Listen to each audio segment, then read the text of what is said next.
Welcome to my channel smart exclusive academy. Smart exclusive একাডেমিতে সবাইকে স্বাগত জানাই। তো আজকে আমাদের টপিক হচ্ছে নবম শ্রেণীর ভূগোলের প্রথম অধ্যায়ের প্রশ্ন নিয়ে আমরা আলোচনা করব।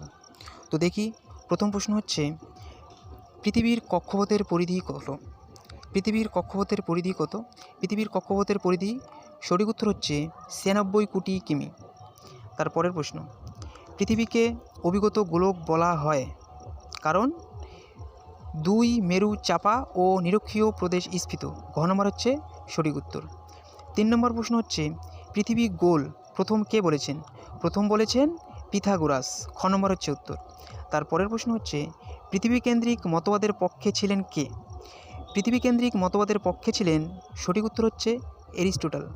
তারপরের প্রশ্ন হচ্ছে চন্দ্রগ্রহণের সময় চাঁদের ওপর পৃথিবীর ছায়াকে যেমন দেখা যায়, উত্তর হচ্ছে বৃত্তাকার। তারপরের প্রশ্ন, পৃথিবীর কেন্দ্র বহির্মুখী শক্তি সর্বাধিক হয় কোথায়? এটার সঠিক উত্তর হচ্ছে নিরক্ষীয় অঞ্চলে।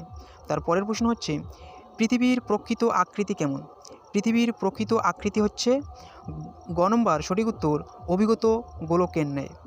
তারপরের প্রশ্ন হচ্ছে পৃথিবী গোল তার প্রত্যক্ষ প্রমাণ কি? পৃথিবী গোল তার প্রত্যক্ষ প্রমাণ হচ্ছে সঠিক উত্তর হচ্ছে গ নম্বর মহাকাশ থেকে তোলা আলোকচিত্র। তারপরের প্রশ্ন হচ্ছে পৃথিবী কেন্দ্রিক মতবাদের পক্ষে কে ছিলেন? পৃথিবী কেন্দ্রিক মতবাদের পক্ষে ছিলেন বিজ্ঞানী এরিস্টটল।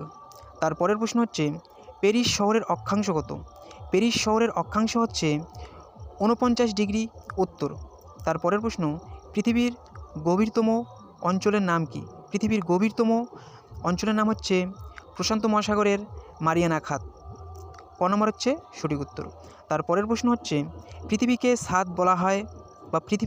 বলা হয় কারণ এটা সঠিক উত্তর হচ্ছে 12 নম্বর প্রশ্ন হচ্ছে পৃথিবীকে বলা হয় নীল গ্রহ। নীল গ্রহ কেন বলা হয়? কারণ পৃথিবীতে প্রায় 71% জল থাকার কারণে মহাকাশ থেকে দেখলে পৃথিবীকে নীল রঙের দেখায়, সেই কারণে পৃথিবীকে নীল গ্রহ বলা হয়। বর্তমানে সৌরজগতে গ্রহের সংখ্যা হচ্ছে, উত্তরটা ভুল দেওয়া আছে যদিও 9টি হবে। তারপরের প্রশ্ন হচ্ছে দূরবীন যন্ত্র আবিষ্কার করেন কে? গ্যালিলিও। তারপরের প্রশ্ন হচ্ছে প্রাচীন যুগে মানুষের ধারণা ছিল পৃথিবী কেমন? প্রাচীন যুগে মানুষের ধারণা ছিল পৃথিবী সঠিক উত্তর হচ্ছে সমতল, গ। তারপরের প্রশ্ন হচ্ছে বর্তমানে বামন গ্রহের সংখ্যা কত? বর্তমানে বামন গ্রহের সংখ্যা হচ্ছে 5টি। তারপরের প্রশ্ন হচ্ছে পৃথিবীর স্থলভাগের সর্বোচ্চ অঞ্চল কোনটি? এটার সঠিক উত্তর হচ্ছে মাউন্ট এভারেস্ট। তারপরের প্রশ্ন হচ্ছে বলয়যুক্ত গ্রহ কাকে বলে? শনি গ্রহকে বলয়যুক্ত গ্রহ বলে। তারপরের প্রশ্ন হচ্ছে পৃথিবীর গভীরতম অঞ্চল হচ্ছে মারিয়ানা খাত। তারপরের প্রশ্ন পৃথিবীর কক্ষপথের পরিধি কত? সঠিক উত্তর হচ্ছে 96 কোটি কিমি। 21 নম্বর প্রশ্ন হচ্ছে পৃথিবীর কেন্দ্র বহির্মুখী শক্তি সর্বাধিক হয় কোন অঞ্চলে? এটা সঠিক উত্তর হচ্ছে নিরক্ষীয় অঞ্চলে।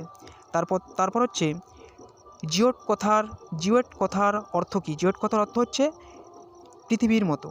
তারপরের প্রশ্ন হচ্ছে ঘড়ির সময় পরীক্ষা করেন কে? ঘড়ির সময় পরীক্ষা করেন সঠিক উত্তর হচ্ছে গ রিচার। সঠিক উত্তর কি? গ রিচার। তারপরের প্রশ্ন বলয়যুক্ত গ্রহ বলা হয় শনি গ্রহকে।